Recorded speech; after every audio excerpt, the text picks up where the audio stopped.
Your creativity deserves a spotlight. Here's how to find and finish your Facebook Reels draft. But first, don't forget to save this video for your future reference.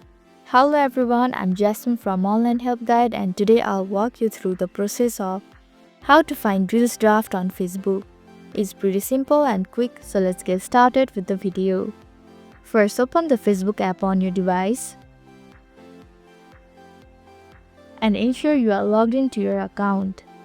Tap the profile icon at the top of your screen.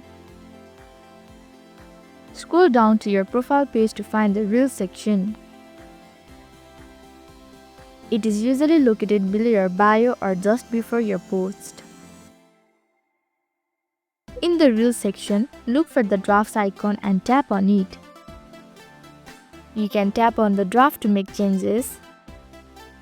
You can adjust caption, add effects, or modify the clips. Once satisfied, you can publish the draft by tapping next and share now. So this is how to find Reels draft on Facebook. Thank you for watching Online Help Guide. I hope this video was helpful. If it was, then hit the like button and comment down if you have any questions or feedback. Also, if you are new to our channel, please subscribe and hit the bell icon so that you don't miss our upcoming videos.